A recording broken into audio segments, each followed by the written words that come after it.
Partnership and co-ownership. Co-ownership is something you would have heard for the first time. So let me define co-ownership. Co-ownership is something wherein two people or two or more people jointly own an asset, a property. They are the joint owners of a property. So we call them co-owners. Now let us see what is the difference between partnership and co-ownership. First, formation. We all know partnership is formed by an agreement or a contract. That contract may be express or implied. Co-ownership may be formed by an agreement or it may be by operation of law. Now by agreement, I'll give you an example wherein A and B are two persons. Let's say they are two friends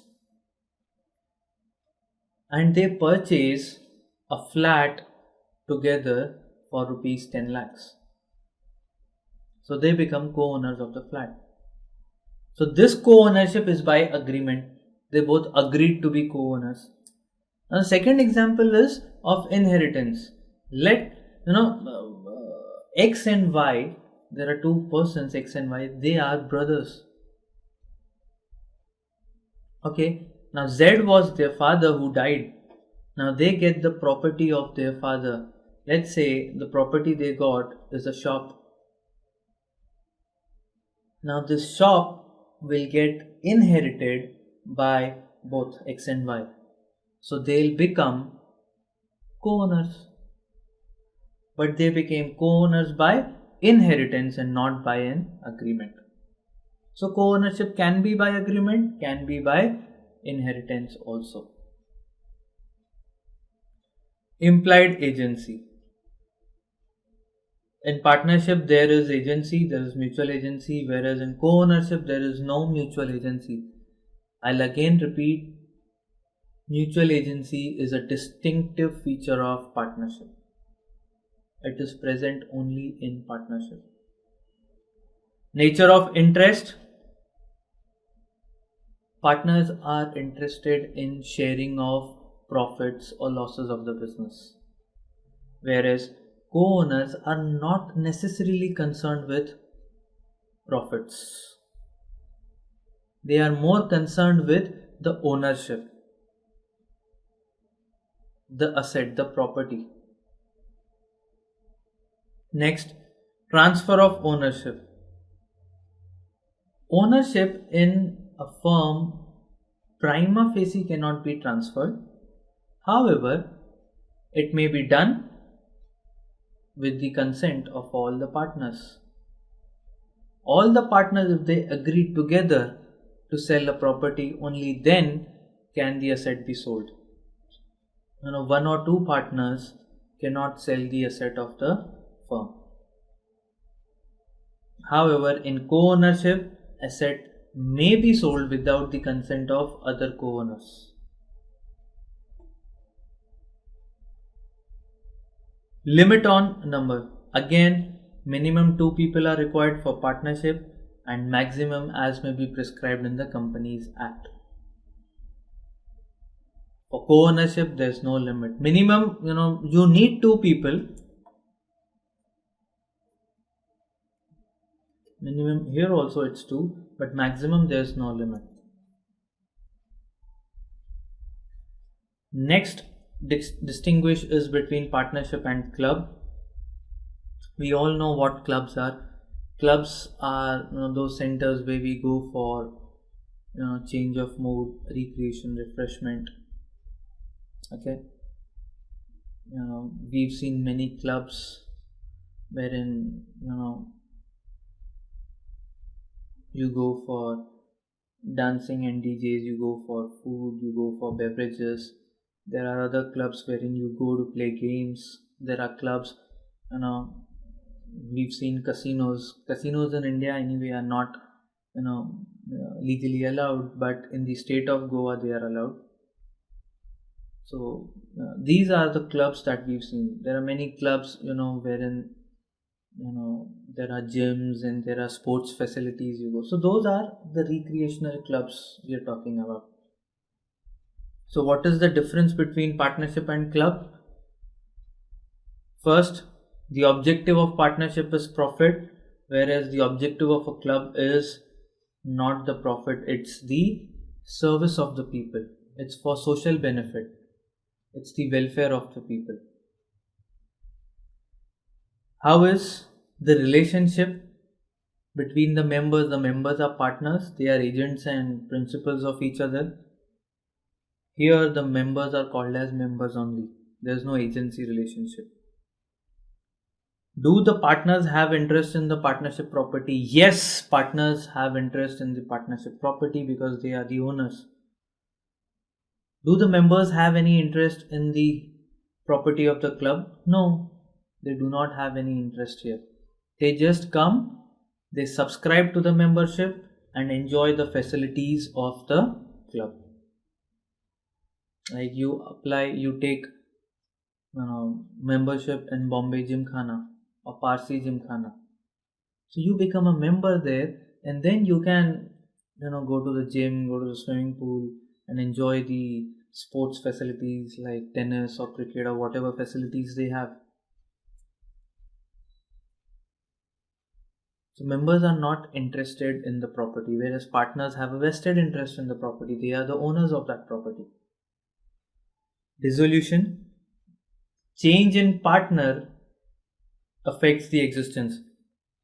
If there is a change in partners, let's say one partner dies, the firm gets dissolved, a new firm comes into existence. A partner retires, the partnership gets dissolved, a new partnership comes into existence. A new partner is admitted, the old partnership dissolves, a new partnership comes into existence. Whereas in a club, change in members does not affect it. Members keep coming, they keep going. Some members stay for life. The change in membership does not affect a club. Next is distinguish between partnership and association. This is a very short distinguish because association is just a collection of people. The objective is profit, whereas association is again not for profit. It's again social welfare. Examples: religious associations, cultural associations, self-help associations. You would have seen people contributing and celebrating festivals. Let's say you contribute and celebrate Ganesh Utsav or Holi or Basant Panchami or Makar Sankranti. So what they do is some people come together, they invite donations, they take donations and utilize the money for religious purposes. So they are religious associations. Some are cultural associations. These associations promote culture. So they take donations or they invest their own money and promote culture. So examples of partnership you will find many around you. Two people or three or more people coming together and forming partnerships, doing business for profit. Okay. The last distinguish is between partnership and joint venture. Joint venture is basically a partnership between two body corporates, that is, two companies. It is just like partnership only, but it is not covered by the Indian Partnership Act 1932. Why? Because the Partnership Act says it is a relation between the persons who have agreed to share the profits of the business carried on by all, or any of them acting for all. Now the two persons here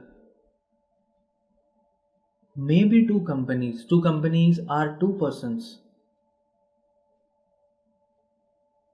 But two companies, now this is very controversial. In some books you will find that two companies can make a partnership. In other texts, you will find that two companies cannot make a partnership and thus they make a joint venture. Because they cannot make a partnership, they make a joint venture. So this is somewhat controversial, but for now we have to understand that partnership is between individual persons, whereas joint venture is between companies. So they are covered by Partnership Act. Partnership is covered by Partnership Act 1932, whereas joint venture is covered by the Contract Act 1872. Intention of formation: partners come together to form a partnership, whereas companies come together to form a joint venture. And type of agreement: partners make partnership deed, whereas joint venturers form MOUs. MOUs are memorandum of understanding.